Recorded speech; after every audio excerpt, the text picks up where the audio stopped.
இயேசுவின் பிள்ளைகள் நாங்கள் எப்போதும் மகிழ்ந்திருப்போம். இயேசுவின் பிள்ளைகளே எப்போதும் மகிழ்ந்திருங்கள். சொல்லுங்க.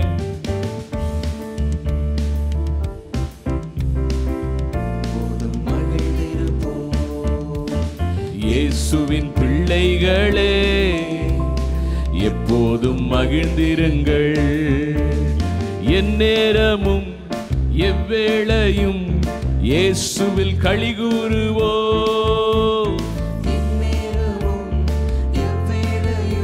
ஆமென். நம் நேசரில் களிகூறுவோம், நம் நேசரில் களிகூறுவோம். இயேசுவின் பிள்ளைகள் நாங்கள் எப்போதும் மகிழ்ந்திருப்போம். இயேசுவின் பிள்ளைகளே எப்போதும் மகிழ்ந்திருங்கள். எதை பத்தியும் கவலைப்படாம, எதை பத்தியும் கலங்காம, ஆண்டவருக்குள்ளார நம்ம துதித்து மகிழ்ந்திருக்கும் போது தேவன் பெரிய காரியங்களை செய்கிறார். எதை நினைத்தும் கலங்காமல் எப்போதும் ஸ்தோத்தரிப்போம்.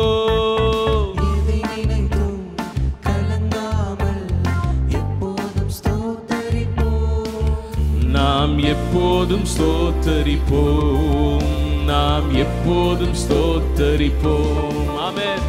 இயேசுவின் பிள்ளைகள் நாங்கள் எப்போதும் மகிழ்ந்திருப்போம். இயேசுவின் பிள்ளைகளே எப்போதும் மகிழ்ந்திருங்கள். இயேசுவின் பிள்ளைகள் நாங்கள் எப்போதும் மகிழ்ந்திருப்போம். இயேசுவின் பிள்ளைகளே எப்போதும் மகிழ்ந்திருங்கள். இன்று காணும் எகிப்தியரை இனிமேலும் காண மாட்டோம். விசுவாசத்தோடு சொல்லுங்க. பார்வோனை மூழ்கடித்தவர் நமக்காய் யுத்தம் செய்வார். இயேசு நமக்காய் யுத்தம் செய்வார். இயேசுவின் பிள்ளைகள் நாங்கள் எப்போதும் மகிழ்ந்திருப்போம். இயேசுவின் பிள்ளைகளே எப்போதும் மகிழ்ந்திருங்கள். சொல்லுங்க. இயேசுவின் பிள்ளைகள் நாங்கள். ஆமென். எப்போதும் மகிழ்ந்திருப்போம். இயேசுவின் பிள்ளைகளே எப்போதும் மகிழ்ந்திருங்கள். வேதம் சொல்லுகிறது, உனக்கு விரோதமாய் உருவாக்கப்படும் எந்த ஆயுதமும் வாய்க்காத போகும்.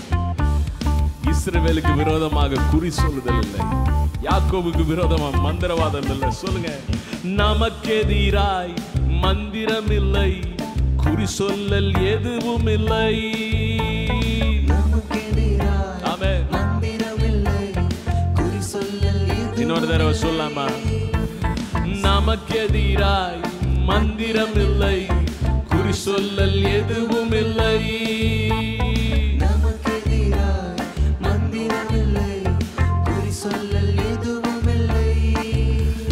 சாத்தான் நம் காலின் கீழே, இந்த சாத்தான் நம் காலின் கீழே. சொல்லுங்க. சாத்தான், சாத்தான் நம் காலின் கீழே, இன்று சாத்தான் நம் காலின் கீழே. விசுவாசத்தோடு இயேசுவின் பிள்ளைகள் நாங்கள் எப்போதும் மகிழ்ந்திருப்போம். இயேசுவின் பிள்ளைகளே எப்போதும் மகிழ்ந்திருங்கள்.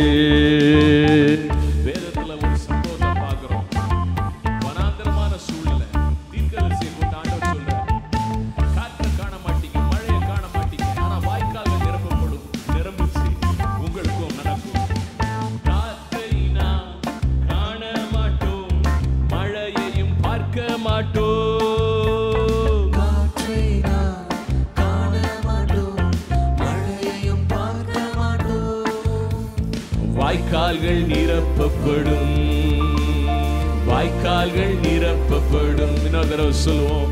வாய்க்கால்கள் நிரப்பப்படும். இன்று வாய்க்கால்கள் நிரப்பப்படும்.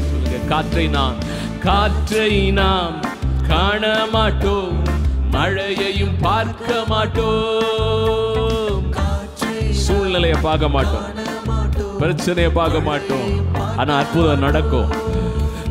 வாய்க்கால்கள் நிரப்பப்படும், வாய்க்கால்கள் நிரப்பப்படும், வாய்க்கால்கள் நிரப்பப்படும். இன்று வாய்க்கால்கள் நிரப்பப்படும். இயேசுவின் பிள்ளைகள் நாங்கள் எப்போதும் மகிழ்ந்திருப்போம். இயேசுவின் பிள்ளைகளே எப்போதும் மகிழ்ந்திருங்கள். நினைப்பதற்கும் வேண்டுவதற்கும் அதிகமாய் செய்திடுவார். நினைப்பதற்கும் வேண்டுவதற்கும் அதிகமாய் செய்திடுவார். இயேசு அதிசயம் செய்திடுவார். இயேசு அதிசயம், கமான், இயேசு அதிசயம் செய்திடுவார். இயேசு அதிசயம் செய்திடுவார். நினைப்பதற்கும் வேண்டுவதற்கும் அதிகமாய் செய்திடுவார். நினைப்பதற்கும் வேண்டுவதற்கும் அதிகமாய் செய்வார். இயேசு அதிசயம் செய்திடுவார். இயேசு அதிசயம் செய்திடுவார். இயேசுவின் பிள்ளைகள் நாங்கள் எப்போதும் மகிழ்ந்திருப்போம். இயேசுவின் பிள்ளைகளே எப்போதும் மகிழ்ந்திருங்கள். இயேசுவின் பிள்ளைகள் நாங்கள் எப்போதும் மகிழ்ந்திருப்போம்.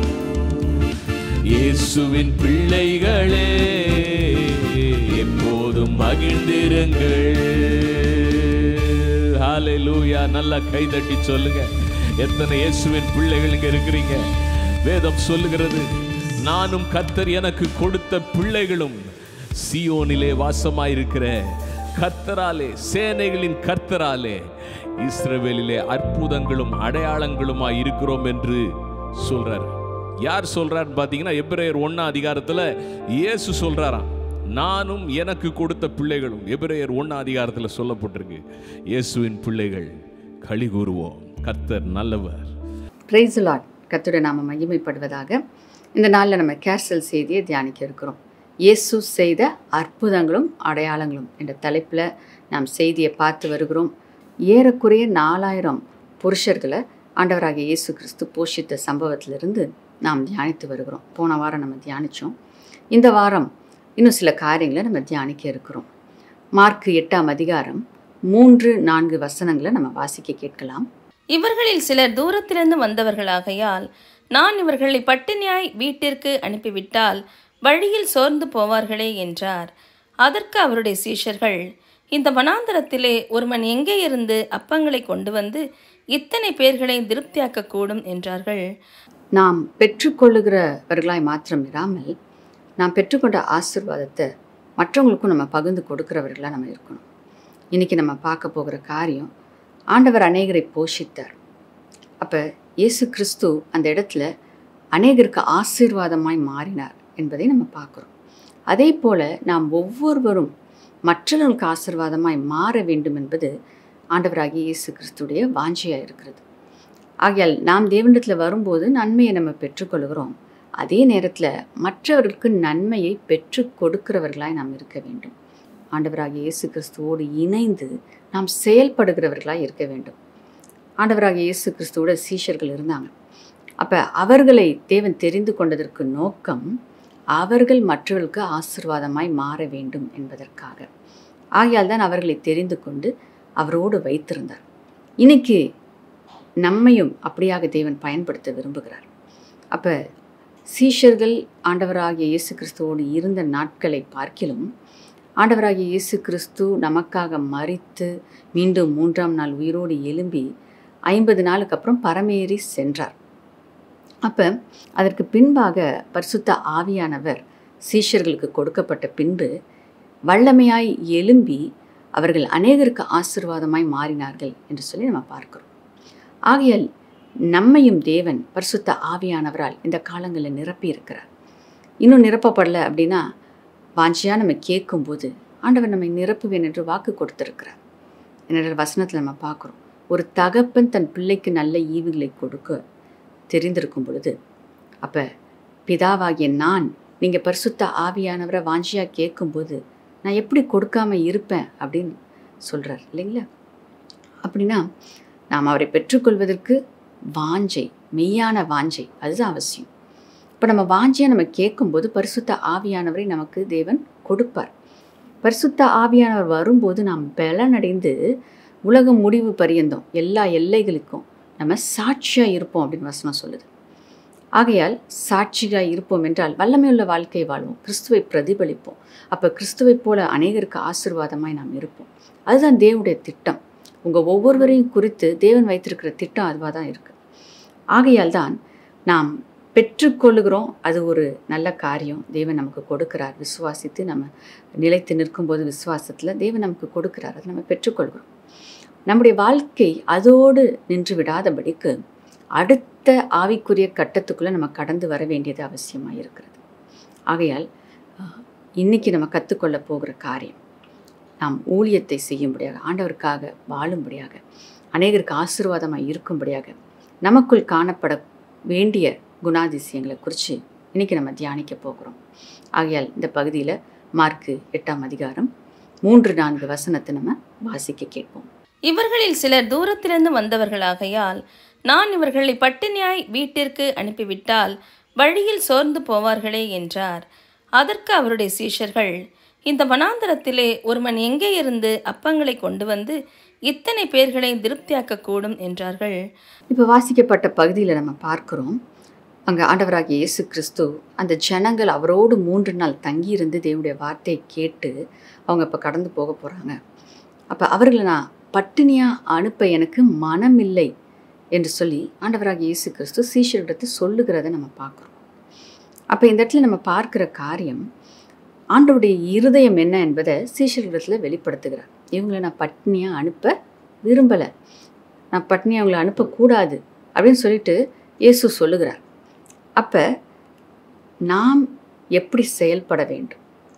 ஆண்டவராகிய இயேசு கிறிஸ்துவோடைய இருதயத்தை நமக்கு வெளிப்படுத்தும் பொழுது, சில நேரங்களில் சிலருக்கு இப்படிப்பட்ட தேவைகள் இருக்குது அப்படின்னு சொல்லிட்டு ஆண்டவர் நமக்கு வெளிப்படுத்தும் போது, அவங்க தேவையில் இருக்கிறது எனக்கு பிரியம் இல்லை அப்படின்றத ஆண்டவர் நமக்கு தெரியப்படுத்தும் பொழுது நாம் என்ன செய்ய வேண்டும்? சில பலவீனங்கள்னால் கஷ்டப்படலாம், வியாதியினால் வேதனையில் இருக்கலாம், இல்லை மரண தருவாயில் இருக்கலாம், இல்லை அந்த ஆத்துமா அழிந்து போகிற ஒரு சூழ்நிலையில் அந்த உலகத்தோடு உலகமாக இருக்கலாம். பலவிதமான அடிக்ஷன்ஸில் ஜனங்கள் அந்த வேதனையில் அந்த அடிக்ஷனில் மாட்டிக்கொண்டு வெளியே வர்றதுக்கு வழி தெரியாமல் இருக்கலாம், இல்லை அது தப்புன்னே தெரியாமல் அந்த அடிக்ஷனை தொடர்ந்து செய்கிறவர்களாக இருக்கலாம், அதுலேருந்து வெளியே வரணும் அப்படின்னு எண்ணம் இல்லாதவர்களாக இருக்கலாம். ஸோ இப்படிப்பட்ட ஜனங்கள் மீது தேவன் பரிதபிக்கிறார் என்பதை அவர் நமக்கு உணர்த்தும் பொழுது, அதை நம்ம கண்களால் பார்க்கும் பொழுது, அவங்களுடைய வேதனையை பார்க்கும் பொழுது, ஆண்டவருடைய இருதயம் அவர்கள் எப்படியாவது மீட்க வேண்டும் என்று துடிக்கிறத ஆண்டவர் நம்மோடு பேசும்போது, உணர்த்தும் பொழுது நாம் என்ன செய்ய போகிறோம்? இங்கே நம்ம பார்க்குறோம், இந்த சீஷர்கள் அவங்களுடைய பதில் எப்படியா இருக்கிறது? அவர்கள் என்ன சொல்கிறாங்க? இந்த வனாந்திரத்தில் நம்ம எங்கேருந்து இவ்வளோ பேருக்கு ஆகாரம் கொண்டு வருது, இது முடியாத காரியம் அப்படின்னு சொல்கிறாங்க. அது மட்டும் இல்லை, அவங்க சொல்லுகிற அந்த வார்த்தையில் நம்ம பார்க்கும்போது யாராவது ஒருவர், இல்லைங்களா, அந்த வசனத்தில் எப்படியாக சொல்லப்பட்டிருக்குது நம்ம பார்க்குறோம். இந்த வனாந்திரத்திலே ஒருவன் எங்கே இருந்து அப்பத்தை நான் எப்படி கொண்டு வர்றது, இல்லை நாங்கள் எப்படி கொண்டு வர்றது அப்படின்னு கூட அவங்க கேட்கல. அந்த பொறுப்பை ஆண்டவர் என்ன சொல்ல வரார், இவங்களை இப்போ எப்படியாவது போஷிக்கணும் அப்படின்னு சொல்ல வரார் என்பது அவங்க அறிந்திருக்கிறாங்க. ஆனால் அவரோடு இணைந்து செயல்படுவதற்கு அவங்க இந்த இடத்துல இடம் கொடுக்கவில்லை. அவங்க என்ன சொல்கிறாங்க? இவ்வளோ பேருக்கு யாராலையும் போஷிக்க முடியாது அப்படின்னு சொல்கிறாங்க. அப்போ இங்கே நம்ம பார்க்க வேண்டிய காரியம் ஒன்று, இன்னும் அவங்க விசுவாசத்தில் வளரல. ஆண்டவராகிய இயேசு கிறிஸ்துவினால் எல்லாம் செய்ய முடியும் அப்படின்றத இதுக்கு முன்பாக அவங்க பார்த்துருந்தாலும் இந்த நேரத்தில் அதை அவங்க நினைவு கூறலையா, இல்லை அதை விசுவாசிக்க அவங்க விரும்பலையா என்று தெரியலை. ஆனால் அவர்கள் சொல்லுகிற பதில் பார்க்கும்போது இயேசுவாலையும் எதுவும் செய்ய முடியும் அப்படின்னு அவங்க நினைக்கல. அவங்களால எதுவும் செய்ய முடியும் அப்படின்றதையும் அவங்க நினைக்கல. அவங்க என்ன சொல்கிறாங்க, ஆண்டவராகிய இயேசு கிறிஸ்துவினாலும் எதுவும் செய்ய முடியும் அப்படின்னு அவங்க அக்னாலேஜ் ஆண்டவராகிய இயேசு கிறிஸ்துவின் மூலமாகவும் ஆண்டவராகிய இயேசு கிறிஸ்துவும் அந்த இடத்துல எதுவும் செய்ய முடியாதுன்றதை போல் அவங்க பேசுகிறாங்க. அதே நேரத்தில் அவங்களாலையும் என்ன எதுவும் செய்ய முடியாது அப்படின்றத அவங்க சொல்கிறாங்க. அப்போ ஒருவன் அப்படின்னா இவங்க இல்லாமல் வேற யாராவது ஒருத்தர் இதற்காக பிரயாசப்பட்டாலும் செயல்பட்டாலும் கிறிஸ்துவாலையும் செய்ய முடியாது, என்னாலையும் செய்ய முடியாது, இல்லை எங்களாலையும் செய்ய முடியாது, வேற யாராலையும் என்ன பண்ண முடியாது, இந்த காரியத்தை பூர்த்தி செய்ய முடியாது, உங்கள் விருப்பத்தை நிறைவேற்ற முடியாது அப்படின்னு சொல்லிட்டு அந்த இடத்துல சீஷர்கள் பதிலை சொல்லுகிறதை நம்ம பார்க்கிறோம்.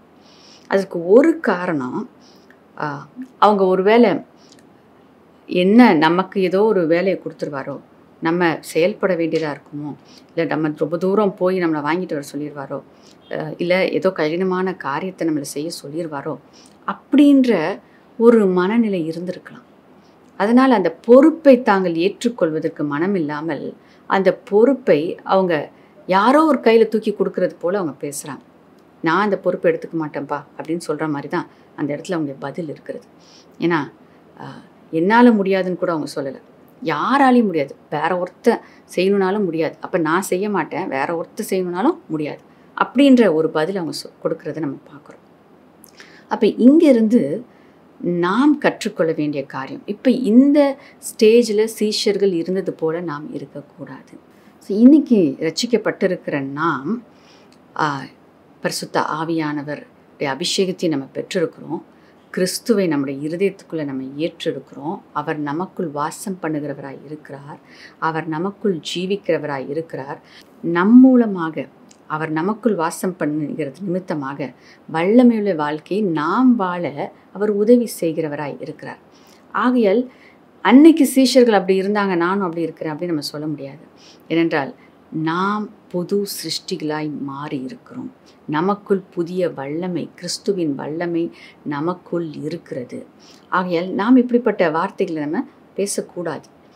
அப்போ இந்த இடத்துல நம்ம பார்க்குற காரியம், ஆண்டவர் எனக்குள்ளே இருக்கிறார், அவர் என்ன செய்ய முடியுமோ அதை நானும் செய்ய முடியும் என்கின்ற ஒரு விசுவாசத்தில் நம்ம பேச வேண்டும், விசுவாசத்தில் நம்ம செயல்படணும். அப்போ ஆண்டவர் ஒரு காரியத்தை விரும்புகிறார் அப்படின்னா அதை செய்வதற்கு என்னை பலப்படுத்துவார், அதை செய்வதற்கான திராணியை எனக்கு கொடுப்பார். அப்போ நான் என்னுடைய பகுதியில் அதை முழுமையாக ஏற்றுக்கொண்டு அந்த பொறுப்பை என் மீது ஏற்றுக்கொண்டு அவருடைய இருதயத்தின் வாஞ்சையை நிறைவேற்ற நான் செயல்படுகிறவனாய் இருக்க வேண்டும் என்கின்ற ஒரு மனநிலை நமக்கு அவசியமாய் இருக்கிறது. அப்போ தேவனுடைய இருதயத்தை புரிந்து கொண்டு உற்சாகமாய் அவருக்காக ஊழியம் செய்ய, உற்சாகமாய் அவருடைய வாஞ்சையை நிறைவேற்ற, தேவையில் இருக்கிற ஜனங்களுக்கு நாம் நன்மை செய்ய நாம் உற்சாகமாய் நாம் செயல்பட வேண்டும் என்று தேவன் விரும்புகிறார். அப்போ இவர்கள் தங்கள் மீது பொறுப்பை ஏற்றுக்கொள்ள மனதில்லாமல் செயல்பட்டது போல் நம்ம செயல்படக்கூடாது. முடியாது அப்படின்னு சொல்கிறது ரொம்ப ஈஸியான காரியம். என்னால் முடியாது, அவங்களாலையும் முடியாது, அவங்கள போய் நான் கேட்க மாட்டேன், இவங்களுக்கு நான் இதை செய்ய மாட்டேன் அப்படின்னு சொல்கிறது ரொம்ப சுலபமான காரியம். ஆனால் நாம் பிரயாசப்பட்டு ஒரு காரியத்தை மற்றவங்களுக்காக நம்ம செய்ய வேண்டும் என்று நாம் தீர்மானிப்போம் என்றால் தேவன் நமக்கு பலனை கொடுப்பார். ஒருவேளை நமக்கு பலன் இல்லாமல் இருக்கலாம், நமக்கு திராணி இல்லாமல் இருக்கலாம், ஆனால் நாம் ஆண்டவர் இடத்துல ஒப்பு கொடுத்த, ஆண்டவரை நீங்கள் விரும்புகிறீங்க, நான் என்ன ஒப்பு கொடுக்குறேன், என்ன நீங்கள் பயன்படுத்துங்க, என்ன நீங்கள் இந்த ஜனங்களுக்கு ஆசீர்வாதமாக மாற்றுங்க அப்படின்னு சொல்லி உங்களை நீங்கள் விட்டு கொடுக்கும்போது தேவன் உங்களை நிச்சயமாய் எடுத்து பயன்படுத்துகிறவராய் இருக்கிறார். ஏன் அப்படின்னு பார்த்தோம் அப்படின்னா, இப்படி இருதயம் இல்லாமல் ஆண்டவருடைய இருதயத்தை அறிந்து கொண்டோ அறிந்து கொள்ளாமையோ தாங்கள் அந்த காரியத்தை செய்வதற்கு மனமில்லாமல் இருந்த அந்த சீஷர்களையே தேவன் என்ன செய்கிறார், பயன்படுத்துகிறார். இந்த சம்பவத்திலே நம்ம பார்க்குறோம், அவங்க மூலமாக தான் அந்த அப்பத்தை பரிமாறார், அந்த சிறு மீன்களை பரிமாறுகிறார், அவங்க தான் பரிமாறுறாங்க, அவங்க தான் அந்த அற்புதங்களை தங்களுடைய கைகளில் பெற்றுக்கொண்டு மற்ற ஜனங்களுக்கு கொண்டு போய் சேர்க்கிறாங்க. அப்போ இப்படிப்பட்ட மனநிலையில் இருக்கிற அந்த சீஷர்களையே ஆண்டவராகிய இயேசு கிறிஸ்து பயன்படுத்தினார் என்றால், இன்னைக்கு நம்ம வாஞ்சையோடு அவருக்கு விட்டு கொடுக்கும்போது நிச்சயமாய் நம்மையும் வல்லமையாக எடுத்து பயன்படுத்துவார். ஒருவேளை இப்படிப்பட்ட எண்ணம் உடையவர்கள் அந்த சீஷர்களை போல நீங்களும் சிந்தித்து கொண்டு இருப்பீர்கள் என்றால் இன்றைக்கி உங்களோட சிந்தனையை நீங்கள் மாற்றி அமைத்து கொள்ள வேண்டும். உங்களால் முடியும். என்னால் முடியாது அப்படின்னு நீங்கள் நினைக்க தேவையில்லை. கர்த்தர் உங்களுக்கு வல்லமையை கொடுக்கிறவராக இருக்கிறார். பரிசுத்த ஆவியானவர் உங்களுக்கு வல்லமையை கொடுப்பார். ஆண்டவராகிய இயேசு கிறிஸ்து உங்களுக்குள்ளே இருக்கிறார். உங்கள் வாழ்க்கையில் அவர் வாழ்ந்து காமிக்க விரும்புகிறார். இன்றைக்கி அதை ஏற்றுக்கொள்ள நீங்கள் ரெடியாக இருப்பீங்கன்னா நிச்சயமாக ஆண்டவர் உங்களையும் வல்லமையாக எடுத்து பயன்படுத்துவார். ஆகையால் இப்படிப்பட்ட ஒரு சந்தேகத்தில் நான்லாம் ஆண்டவருக்கு ஆசீர்வாதமாக இருக்க முடியுமா, நான் ஜனங்களுக்கு ஆசீர்வாதமாக இருக்க முடியுமா, தேவன் என்னெல்லாம் பயன்படுத்துவாரா அப்படின்ற எண்ணம் உடையவர்களாக நீங்கள் இருப்பீர்கள் என்றால் இன்றைக்கி தேவன் உங்களோடு பேசி கொண்டு இருக்கிறார். அப்படிப்பட்ட எண்ணங்கள் எல்லாம் மாற்றி போடுங்க. இன்றைக்கி ஆண்டவர் உங்களை பயன்படுத்த விரும்புகிறார். ஒப்பு கொடுங்க. ஆண்டவர் உங்களை நிச்சயமாய் பயன்படுத்துவார். இப்படிப்பட்ட எண்ணங்களை பிசாசானவன் தான் உங்களுக்கு கொடுக்குறவனாக இருக்கிறான். ஸோ இப்படிப்பட்ட எண்ணங்களுக்கு நீங்கள் இடம் கொடுக்காதீங்க. வசனம் என்ன சொல்லுது, தேவனுடைய வார்த்தை என்ன சொல்லுது, அதை பாருங்கள். அதை நீங்கள் வாசித்து பாருங்கள். ஆண்டவர் என்ன சொல்கிறார் என்னை குறித்து, நான் எப்படிப்பட்டவனாக இருக்கிறேன்னு ஆண்டவர் சொல்கிறார். அப்போ அதை நீங்கள் அறிந்து கொள்ளும்போது, தேவனுடைய வார்த்தையை நீங்கள் பெற்றுக்கொள்ளும்போது இப்படிப்பட்ட எண்ணங்கள் இது பொய் என்பதை நீங்கள் அறிந்து கொள்வீர்கள். உங்களால் செய்ய முடியும். ஆண்டவர் உங்களுக்குள்ளே இருக்கிறார். அவர் உங்களை பயன்படுத்த விரும்புகிறார். ஆகையால் இந்த நாளில் இந்த சத்தியத்தை அறிந்து கொண்டு எழும்பி செயல்படுங்கள். கர்த்தர் உங்களுக்கு துணையாக இருந்து பெரிய காரியங்களை செய்வார். உங்கள் மூலமாக அற்புதங்களும் அடையாளங்களும் நிச்சயம் நடக்கும். ஆகையால் விசுவாசித்து செயல்படுவோம். அடுத்தது நம்ம பார்க்குற காரியம், 2வது காரியம். அப்போ அதே மார்க்கு 8ஆம் அதிகாரத்தில் 4 மற்றும் 5 வசனத்தை நம்ம வாசிக்க கேட்கலாம். அதற்கு அவருடைய சீஷர்கள், இந்த வனாந்தரத்திலே ஒருவன் எங்கே இருந்து அப்பங்களை கொண்டு வந்து இத்தனை பேர்களை திருப்தியாக்கக்கூடும் என்றார்கள். அதற்கு அவர், உங்களிடத்தில் எத்தனை அப்பங்கள் உண்டு என்று கேட்டார். அவர்கள் 7 அப்பங்கள் உண்டு என்றார்கள். அப்போ இந்த வசனத்தில் நம்ம வாசிக்கும்போது நாம் பார்க்குறோம், சீஷர்கள் அப்படியாக என்னால் முடியாது, யாராலையும் முடியாது அப்படின்ற பதிலை சொல்கிறாங்க. அப்போ அந்த பதிலை அவர்கள் சொல்வதற்கு முன்பாக ஆண்டவராகிய இயேசு கிறிஸ்து, நீங்கள் எனக்கு இதில் உதவி செய்யுங்க, இல்லை நீங்கள் இதில் செயல்படுங்க அப்படின்னு அவர் சொன்னதாகவே அங்கே வார்த்தைகள் இல்லை. ஆனாலும் அவர்கள் அந்த இடத்துல தன்னை எதிர்பார்த்து விடுவாரோ, தன்னை சார்ந்து விடுவாரோ என்று சொல்லி அப்படி அவங்க கேள்வி கேட்டதை நம்ம பார்த்தோம். அப்போ இங்கே அப்படி அவர்கள் பதில் சொன்னதற்கு பின்பாக ஆண்டவராகிய இயேசு கிறிஸ்து அவர் ஒரு பதிலை சொல்கிறார். அப்போ அவர் கேட்கிற கேள்வி, உங்களிடத்தில் என்ன இருக்கிறது? அப்போ ஆண்டவர் அவங்கள ஒரு புரிந்து கொள்ளுதலுக்குள்ளே கொண்டு வருகிறத நம்ம பார்க்குறோம். யாரோ ஒருத்தன் நன்மை செய்யணும் அப்படின்ற மனநிலையை விட்டுட்டு, உன்னால் என்ன செய்ய முடியும் அப்படின்னு நீ பாரு அப்படின்னு ஆண்டவர் சொல்கிறார். அப்போ ஆண்டவர் நமக்குள்ள சில தகுதிகளை வைத்திருக்கிறார், சில குணங்களை கொடுத்திருக்கிறார். ஆண்டவர் ஒரு நோக்கத்தோடு நம்மை உருவாக்கி இருக்கிறார். அப்போ எந்த நோக்கத்துக்காக ஆண்டவர் நம்மளை உருவாக்கியிருக்காரோ அந்த நோக்கத்தை நிறைவேற்றுவதற்கு என்னெல்லாம் தேவையோ அதையெல்லாம் தேவன் உங்களுக்குள்ளே வைத்திருக்கிறார். அப்போ இன்னைக்கு ஆண்டவர் உங்களுடைய வாழ்க்கையில் அவர் செய்ய விரும்புகிற காரியம் என்ன என்று சொல்லி பார்க்கும் பொழுது, தேவனுடைய நோக்கத்தை நிறைவேற்றுவதற்காக தேவன் உங்களுக்குள் என்ன பொக்கிஷங்களை வைத்திருக்கிறார், என்ன தாளந்துகளை வைத்திருக்கிறார் என்று அவர் உங்கள் கண்களை திறந்து விட்டு அதை பார்க்க வைக்க அவர் செயல்படுகிறவராய் இருக்கிறார். இங்கே சீஷருடைய வாழ்க்கையில் அதை தான் ஆண்டவர் செய்கிறத நம்ம பார்க்குறோம். அப்போ உங்களுக்குள் என்ன இருக்கிறது, அதுதான் ஆண்டவர் கேட்குறார். அப்போ உனக்குள்ளே என்ன தாளந்து நான் வச்சுருக்கேன், உனக்கு என்ன நான் கிஃப்ட்ஸை கொடுத்துருக்கேன், உனக்கு என்ன நான் இன்னும் வரங்களை கொடுத்துருக்கேன், உனக்கு என்ன நான் நன்மை செய்திருக்கிறேன், எந்த விதத்தில் நீ ஆசீர்வாதமாக இருக்கிற, அப்போ எதை நீ பயப்படுத்த முடியும் அப்படின்னு சொல்லிட்டு ஆண்டவர் இந்த நாளில் கேட்குறார். இப்போ இப்படிப்பட்ட ஒரு சிந்தனை உடையவர்களாக உங்களை நீங்கள் சிந்தித்து பாருங்கள். உங்களுக்குள்ளே இருக்கிற தாளந்து என்னன்னு யோசிச்சு பாருங்கள். ஆண்டவர் எந்த கிருபையை உங்களுக்கு கொடுத்துருக்கிறார்? பொறுமையை கொடுத்துருக்கிறாரா? பேசுகிற தாளந்தை கொடுத்துருக்கிறாரா? இல்லை ஆவியின் வரங்களை உங்களுக்கு கொடுத்துருக்கிறாரா? ஜெபிக்கிற அந்த அபிஷேகத்தை கொடுத்துருக்கிறாரா? நிச்சயமாக தேவன் ஒரு தாளந்தையாவது அவர் கொடுத்துருப்பார். நம்ம பார்க்குறோம், தாளந்தை கொடுத்து சென்ற அந்த ஒரு உவமையை நம்ம பார்க்குறோம் இல்லைங்களா? 1 தாளந்து, 2 தாளந்து, 5 தாளந்து. அப்போ தாளந்துகள் வித்தியாசப்படலாம், தாளந்துகளின் எண்ணிக்கையும் வித்தியாசப்படலாம். ஆனால் தாளந்தே இல்லாமல் எந்த மனிதனையும் தேவன் படைக்கவில்லை, ரட்சிக்கவில்லை. ரட்சிக்கப்பட்ட ஒவ்வொருவருக்கும் நிச்சயமாக தேவன் தாளந்தை வைத்திருக்கிறார், ஒரு அபிஷேகத்தை வைத்திருக்கிறார், அவர்களை பயன்படுத்த வேண்டும் என்று ஒரு திட்டத்தை வைத்திருக்கிறார். ஆகையால் யாரும் வெறுமையானவர்கள் அல்ல, யாரும் என்கிட்ட எதுவும் இல்லை அப்படின்னு நம்ம சொல்லவே முடியாது. ஏன்னா ஆவியானவரே உங்களுக்குள்ளே இருக்கிறார். அப்போ எல்லாமே உங்களுக்குள்ளே இருக்கே. அப்போ தேவன் எந்த விதத்தில் உங்களை பயன்படுத்த விரும்புகிறாரோ அதை நீங்கள் வளர்த்து கொள்ள ஆண்டவர் விரும்புகிறார். அதை குறித்து நீங்கள் யோசிங்க, அதை குறித்து தியானிங்க, அதை செயல்படுத்துங்க, அதை ப்ராக்டிஸ் பண்ணுங்கள். அதை பெருக்க என்னெல்லாம் செய்யணுமோ அதை நீங்கள் செய்யுங்க. இன்றைக்கி நீங்கள் புரிந்து கொள்ளும்படியாக ஆண்டவர் விரும்புகிற காரியம், உனக்குள்ளே வைத்திருக்கிற தாளந்தை நீ வெளியே கொண்டு வா, மறைத்து வைக்காது. அந்த ஒரு தாளந்து இருந்த மனிதன் என்ன பண்ணான்? மற்றவங்கள போல எனக்கு தாளந்து இல்லை, மற்றவங்களுக்கு போல எனக்கு கொடுக்கல அப்படின்னு சொல்லிட்டு அவனுக்கு இருந்த தாளந்தை அவன் புதைத்து வைத்து விட்டான். அதை எடுக்கலை, அதை பெருக்கலை, அதை செயல்படுத்தலை, அதை பிரயோஜனப்படுத்தி கொள்ளலை, அதை உபயோகிக்கலை. அவன் அப்படியே மறைத்து வைத்து ஒளித்து வைத்து விட்டான். இது எதுக்குமே பிரயோஜனம் இல்லை. இந்த ஒரு பைசா வச்சு நான் என்ன செய்ய போகிறேன்? இந்த ஒரு தாளந்தை வச்சு நான் என்ன செய்ய போகிறேன்? இதை வச்சு என்னால் எதையும் சாதிக்க முடியாது. இன்றைக்கி ஆண்டவர் உங்கள்கிட்ட சொல்லுகிற காரியம், 7 அப்பம், சிறு துணிக்கைகள், அவைகளை தான் தேவன் பயன்படுத்தி 4000 புருஷர்களும் அவர்களோடு இருந்த பிள்ளைகளும் மனைவிமார்களையும் தேவன் போஷித்தார். அப்படியானால் உங்களுக்குள்ள இருக்கிற அது ஒரு தாளந்தாக இருக்கட்டும், சிறு தாளந்தாக இருக்கட்டும், சிறு மீன்களைப் போல கொஞ்சமாக இருக்கலாம், அற்பமான காரியத்தை போல தோணலாம். ஆனால் தேவன் அதை உங்களுக்கு கொடுத்திருப்பார் என்றால் அதை அவர் பெருக செய்ய வல்லவராய் இருக்கிறார்.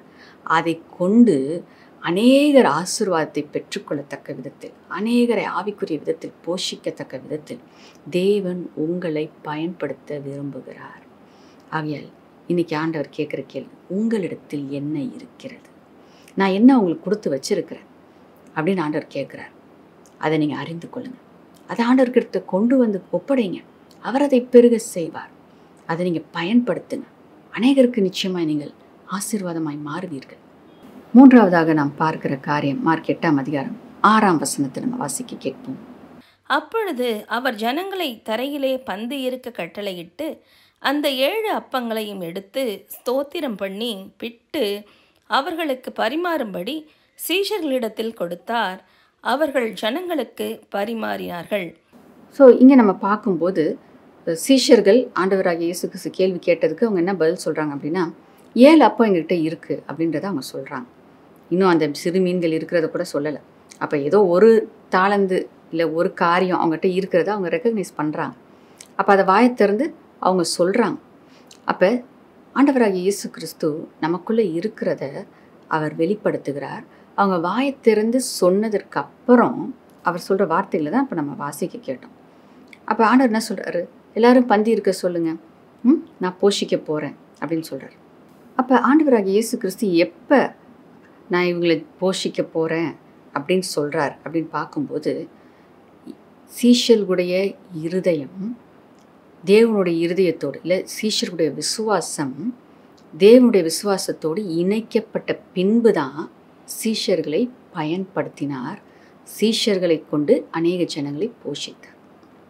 அப்போ நம்முடைய விசுவாசம், தேவன் நம்ம குறித்து ஒரு திட்டம் வச்சிருக்கிறார்.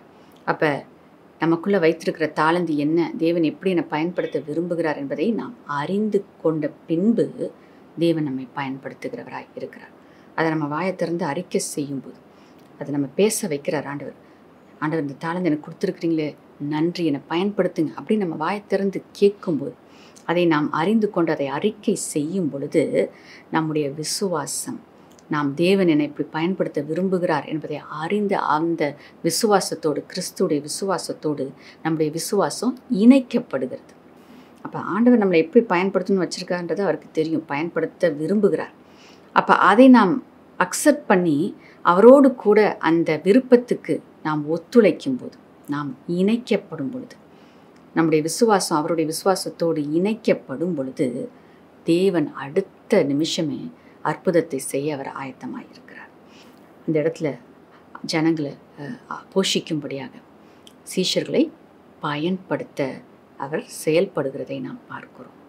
ஆகையால் நாம் அவருடைய தரிசனத்தோடு, ஆண்டவராகிய இயேசு கிறிஸ்து உங்களுக்கு வைத்திருக்கிற தரிசனத்தோடு, உங்களுக்கு வைத்திருக்கிற அந்த திட்டத்தை நீங்கள் ஏற்றுக்கொள்ளும் அந்த நாளிலே, அந்த நிமிஷத்தில் கர்த்தர் உங்களை பயன்படுத்த விரும்புகிறார். அப்படிங்க நம்ம பார்க்குறோம். அவரோடு, அவருடைய தரிசனத்தில் நம்ம இணைக்கப்படணும். அவருடைய திட்டத்தில் நம்ம இணைத்து கொள்ள வேண்டும். இணைந்து நம்ம செயல்பட நம்ம ஒப்பு கொடுக்கும்போது, அது நம்ம இருதயத்திலிருந்து நம் வாயின் வார்த்தைகள் அதை வெளிப்படுத்தும் பொழுது தேவன் உங்களை பயன்படுத்த துவங்குகிறார். ஆகையால் அவருடைய தரிசனத்தோடு இணைந்து கொள்ளுங்கள், இணைந்து செயல்படுங்க. சபையில் நமக்கு தரிசனத்தை தேவன் கொடுத்துருக்கிறார். இந்த சபையில் கொண்டு வந்து உங்களை நாட்டினதுக்கு ஒரு நோக்கம் உண்டு. ஒவ்வொருவருக்கும் ஒரு நோக்கம் உண்டு. யாருமே சும்மா வந்துட்டு போகிறதுக்காக, இல்லை ஆசீர்வாதத்தை மட்டும் பெற்றுக்கொண்டு போவதற்காக அழைக்கப்படவில்லை.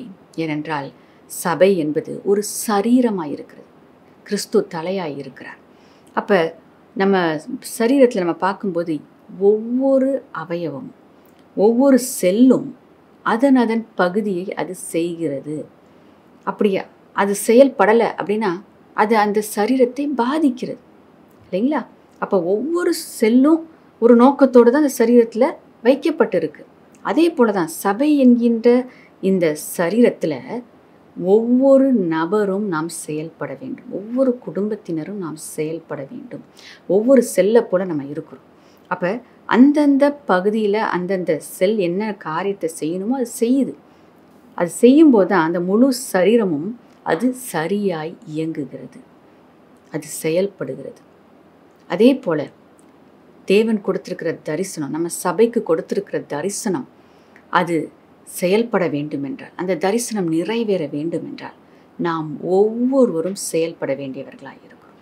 அப்போ தேவன் என்ன எந்த ஸ்தானத்தில் வைத்திருக்கிறார், எதை செய்யும்படியாக தேவன் வைத்திருக்கிறார், நான் என்ன செய்யணும், சபைக்காக நான் என்ன செய்யணும், என் சரீரத்துக்காக நான் என்ன செய்யணும் அப்படின்றத அறிந்து கொண்டு செயல்பட வேண்டும். அந்த தரிசனத்தோடு நீங்கள் இணைந்து கொள்ள வேண்டும். சபையில் கொடுக்கப்பட்டிருக்க அந்த தரிசனத்தோடு நீங்களும் வந்து இணைஞ்சிக்கணும், வந்து நீங்கள் கலந்து கொள்ளணும், ஊழியங்களில் பங்கு கொள்ளணும், ஆத்மா ஆதாயம் செய்யணும், ஆத்மாக்களை கொண்டு வந்து சபையில் சேர்க்கணும். அப்போ தேவன் என்ன உங்களுக்கு கொடுத்துருக்கிறாரோ அதை நீங்கள் செயல்படுத்த வேண்டும். அதை தான் தேவன் விரும்புகிறார். நீங்கள் உங்களை ஒப்பு கொடுக்கும்போது, அவரோட தரிசனத்தில் இணைத்து கொள்ளும்போது தேவன் வல்லமையாய் உங்களை எடுத்து பயன்படுத்துவார். அன்றைக்கி சீஷர்கள் அதை பகிர்ந்து கொடுத்தார்கள். அநேகர் போஷிக்கப்பட்டு திருப்தி அடைந்தார்கள். ஆகையால் தேவன் உங்களையும் அநேகருக்கு ஆசீர்வாதமாய் மாற்ற விரும்புகிறார். நீங்கள் உங்களை ஒப்பு கொடுங்க, இணைத்து கொள்ளுங்க, சபையோடு வந்து இணைஞ்சிக்கோங்க, தரிசனத்தோடு இணைந்து கொள்ளுங்க. வல்லமையாக ஆண்டவர் உங்களை பயன்படுத்துவார். நிச்சயமாக பெரிய காரியங்களை தேவனுக்காக நீங்கள் செய்வீர்கள். இந்த மாதத்தில் ஆண்டவர் நமக்கு கொடுத்த வாக்குத்தத்தம், தேசமே பயப்படாதே, மகிழ்ந்து களிக்கூர், கர்த்தர் பெரிய காரியங்களை செய்வார். கர்த்தர் பெரிய காரியங்களை செய்ய வேண்டும் என்றால் நீங்கள் கர்த்தருக்காக பெரிய காரியங்களை செய்ய வேண்டும். கர்த்தர் உங்களுக்கு பெரிய காரியங்களை செய்திருக்கிறார், இனியும் செய்வார். இன்னும் மற்றவருடைய வாழ்க்கையிலையும் பெரிய காரியங்களை செய்ய தேவன் விரும்புகிறார். அது உங்களை கொண்டு செய்ய விரும்புகிறார். ஆகையால் இந்த நேரத்தில் நீங்கள் ஆண்டவருக்கு ஒப்பு கொடுத்து செயல்படுங்க. கர்த்தர் உங்களை கொண்டு பெரிய காரியங்களை நிச்சயமாய் செய்வார். அடுத்ததாக நம்ம பார்க்குற காரியம், மீண்டும் 6ஆம் வசனத்தையும் 7ஆம் வசனத்தையும் நம்ம சேர்த்து நம்ம வாசிக்க கேட்போம். அப்பொழுது அவர் ஜனங்களை தரையிலே பந்து இருக்க கட்டளையிட்டு அந்த 7 அப்பங்களையும் எடுத்து ஸ்தோத்திரம் பண்ணி பிட்டு அவர்களுக்கு பரிமாறும்படி சீஷர்களிடத்தில் கொடுத்தார். அவர்கள் ஜனங்களுக்கு பரிமாறினார்கள். சில சிறு மீன்களும் அவர்களிடத்தில் இருந்தது. அவர் அவைகளையும் ஆசீர்வதித்து அவர்களுக்கு பரிமாறும்படி சொன்னார். அவர் அவைகளையும் ஆசீர்வதித்து பரிமாறும்படி சொன்னார் அப்படின்னு சொல்லிட்டு நம்ம பார்க்குறோம். அப்போ இந்த இடத்துல சீஷர்கள் அவர்கள் கொடுத்தார்கள், தங்களை அர்ப்பணித்தார்கள். ஆண்டவருடைய சித்தத்தை செயல்றதுக்கு அவங்க தங்களை விட்டு கொடுத்தாங்க. அதுக்கு பின்பாக தேவன் அவர்களை பயன்படுத்தினார் என்பதை நம்ம பார்க்கிறோம். அப்போ ஆண்டவராகிய இயேசு கிறிஸ்து இவர்கள் தங்களை விட்டு கொடுக்கும் வரைக்கும் பொறுமையாய் காத்திருந்தார். அவங்க அதை உணர்ந்து கொள்றதுக்கு ஆண்டவர் வெயிட் பண்ணார். ஏன்னா ஏற்கனவே ஆண்டவர் இப்படிப்பட்ட அற்புதத்தை செய்திருக்கிறார். ஏறக்குறைய 5000 புருஷர்களை ஆண்டவராகிய இயேசு கிறிஸ்து போஷித்தார். அப்போ மீண்டும் ஆண்டவர் செய்வதற்கு அது சுலபமான காரியம் என்பதை அவர்கள் அறிந்திருக்க வேண்டும். ஆனால் அறிந்து கொள்ளலை. அந்த நேரத்தில் அவங்களுக்கு அது தோணலை, அவங்க அதை விசுவாசிக்கலை. அப்போ இந்த இடத்துல நம்ம பார்க்கும்போது ஆண்டவராகிய இயேசு கிறிஸ்து அவர்களுக்கு பொறுமையாக இருந்து அதை அவர்கள் உணர்ந்து கொள்ளும்படியாக, அதை கற்றுக்கொள்ளும்படியாக அவர் காத்திருக்கிறதை நம்ம பார்க்குறோம். அப்போ இங்கே நாம் பார்க்குற காரியம், ஆண்டவர் இந்த சீஷர்களுடைய உதவி இல்லாமையே அவர்களுக்கு போஷித்திருக்க முடியுமே, அவர் செய்திருக்கலாமே. இப்போ 7 அப்பத்தை இவ்வளோ பெருக்க முடியும், இந்த சிறு துணுக்கைகளை எல்லாருக்கும் வர மாதிரி பெருக்க முடியும் என்றால் அது டைரெக்டாக அவங்கவுங்கள போய் சேர்றதுக்கும் ஆண்டவர் அதை செய்ய முடியும் தானே. நிச்சயமாக செஞ்சுருக்கலாமே. நடுவில் சீஷர்கள் எல்லாமே டைரெக்டாக ஒவ்வொருத்தருக்கும் அது போய் சேர்ற மாதிரி செஞ்சுருக்கலாம். தேவனுக்கு வல்லமை உண்டு, அவரால் செய்ய முடியும். ஆனால் அவர் அப்படி செய்யலை. இந்த சீஷர்களை பயன்படுத்த வேண்டும் என்று பொறுமையாய் காத்திருந்து காரியங்களை கற்றுக் கொடுத்ததை நாம் பார்க்கிறோம். நான் அன்னைக்கு போஷித்தேனே, இன்னைக்கு நான் போஷிக்க மாட்டேனா? நீங்கள் ஞாபகப்படுத்தி பாருங்க. அப்போ அன்னைக்கு ஆண்டவராக இயேசு கிறிஸ்துவிடத்தில் அந்த 5 அப்பம் 2 மீனை கொண்டு வந்து கொடுத்தாங்க. ஸோ அதை நினைவுபடுத்தும்படியாக தான் மீண்டும் ஆண்டவராக இயேசு கிறிஸ்து இங்கே உங்களிடத்துல என்ன இருக்குது அப்படின்னு மீண்டும் அவர் கேட்குறார். அப்போ அந்த இடத்துல கோபப்படலை. இதுக்கு முன்னாடி நான் செஞ்சேனே, அதே தானே இப்போ நான் செய்கிறதுக்கு என்னால் செய்ய முடியுமே, ஏன் அதை நீங்கள் விசுவாசிக்கல அப்படின்னு கோபப்படவில்லை, இல்லை மனஸ்தாபப்படலை, வேதனைப்படலை. பொறுமையாக இருந்தார். பிள்ளைங்க இன்னும் வளரணும், ஆவிக்குரிய வாழ்க்கையில் இவங்க இன்னும் வளர்ந்து வரணும், விசுவாசத்தில் இன்னும் பலப்படணும். நான் பொறுமையாக இருக்கிறேன், நான் கற்றுக் கொடுக்குறேன், மீண்டும் ஞாபகப்படுத்துகிறேன். அவங்கக்கிட்ட என்ன இருக்குது அப்படின்றத நான் கேட்டு அவங்கள அவங்களுக்குள்ளே இருக்கிறத அவங்க அறிந்து கொள்ள நான் வைக்கிறேன் அப்படின்னு எவ்வளவு பொறுமையாக ஆண்டவராகிய இயேசு கிறிஸ்து சீஷர்களை கையாண்டார் என்று சொல்லி நம்ம பார்க்குறோம். சில நேரங்களில் ஊழியங்களில் நம்ம இணைந்து செயல்பட வேண்டியது மிகவும் அவசியமாக இருக்குது. நம்ம இணைந்து தான் செயல்படணும். ஏன்னா ஒரே சரீரமாக இருக்கோன்னு பார்த்தோம். எல்லா அவயவுமே இணைந்து ஒரு காரியத்தை செய்து, அப்போ ஒரு ஊழியத்தை நம்ம செய்யணும் அப்படின்னா நாம் பலரோடு இணைந்து செயல்பட வேணும். இல்லை சிறு கூட்டத்தோடு நம்ம இணைந்து செயல்படணும். அட்லீஸ்ட் இருவராக நம்ம செயல்படணும். ஏன்னா ஆண்டவர் சுவிசேஷத்தை பிரசங்கிக்க சீஷர்களை அனுப்பின போது கூட 2 பேராக தான் அனுப்புனார். அப்போ தனியாக நம்ம எதையுமே செய்ய ஆண்டவர் விரும்பலை, தனியாக செய்யவும் தேவையில்லை, செய்யக்கூடாது. ஏனென்றால் அது ஒரு பாதுகாப்புக்காக தேவன் இருவராய் ஆண்டவர் இணைத்து அனுப்புகிறார். அப்போ இருவராகவோ இல்லை சிறு கூட்டமாகவோ நாம் ஊழியங்களை செய்ய வேண்டியவர்களாய் நாம் இருக்கிறோம். அப்போ இணைந்து தான் நம்ம செயல்படணும். அப்போ இணைந்து செயல்பட ஏற்கனவே இயேசுவோடு சீஷர்கள் இணைக்கப்பட்டார்கள் பார்த்தோம். அங்கே ஒரு மன அவசியமாக இருந்துச்சு. அப்போ அந்த ஒரு மனத்து இல்லாதபடிக்கு சில நேரங்களில் ஆவிக்குரிய முதிர்ச்சி இல்லாதவர்கள் வித்தியாசமாய் செயல்படும் போது அந்த சொல்லப்பட்ட அந்த கொடுக்கப்பட்டிருக்கிற தலைமைத்துவத்தினால் கொடுக்கப்பட்டிருக்கிற அந்த வார்த்தைகளின்படி செயல்படாமல் கொஞ்சம் வித்தியாசமாக செயல்படும் போது அப்போ அந்த இடத்துல ஒரு மனம் இல்லாமல் போகுது. ஆனாலும் ஆண்டவராகிய இயேசு கிறிஸ்து அங்கே பொறுமையாய் இருந்து கையாண்டார் என்பதை நாம் பார்க்கிறோம். அவர்களுக்குள்ள ஒரு மனத்தை கொண்டு வந்தார், தங்களால் செய்ய முடியும் அப்படின்னு நம்பிக்கையை கொண்டு வந்தார். அப்போ அவர்கள் விசுவாசிக்கிற வரைக்கும், அவர்கள் ஏற்றுக்கொண்டு அதை செயல்படுகிற வரைக்கும் பொறுமையாக இருந்து அதை கற்றுக் கொடுத்தார். என்னால் அற்புதத்தை செய்ய முடியும், உங்களை பயன்படுத்தி செய்ய முடியும், உங்களுக்குள்ளே என்ன இருக்கிறதோ அதை நீங்கள் வெளியே கொண்டு வாங்க, நீங்கள் செயல்படுங்க அப்படின்னு சொல்லிட்டு பொறுமையாய் இருந்து ஏற்கனவே செய்த அற்புதத்தை அவர்களுக்கு ஞாபகப்படுத்தினார். அப்போ ஞாபகப்படுத்தும்படியாக தான் அந்த கேள்வியை கேட்டார், உங்ககிட்ட என்ன இருக்குது அப்படின்னு சொல்லிட்டு. ஸோ அப்போ தேவனுடைய பொறுமையை நாம் இந்த இடத்துல பார்க்குறோம். அப்போ இணைந்து நம்ம செயல்படும் போது நிச்சயமாக பொறுமை அவசியமாக இருக்கிறது. எல்லாரும் ஒரே ஆவிக்குரிய நிலையில் இருப்பாங்கன்னு சொல்ல முடியாது. ஆனால் ஒரே ஆவிக்குரிய நிலைக்கு கொண்டு வந்து தேவன் அவர்களை பயன்படுத்த விரும்புகிறார். அப்போ ஒருவர் கொஞ்சம் குறைவாக இருக்கும்போது நம்ம பொறுமையாக அவங்களுக்கு கற்றுக் கொடுக்கணும். வேத வசனத்துலேருந்து வார்த்தைகளை அவங்களுக்கு சொல்லணும்.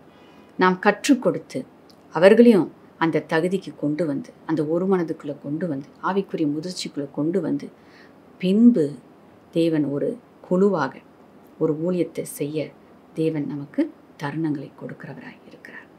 அப்போ நாம் மற்றவங்க சொல்கிறாங்க அப்படின்னும் போது நாமும் கற்றுக்கொண்டு அவர்களோடு விரைந்து நம்ம இணைந்து கொள்வோம் என்றால் அந்த தரிசனம் சீக்கிரம் நிறைவேறும். இல்லைனா அந்த தரிசனம் நிறைவேற முடியாது.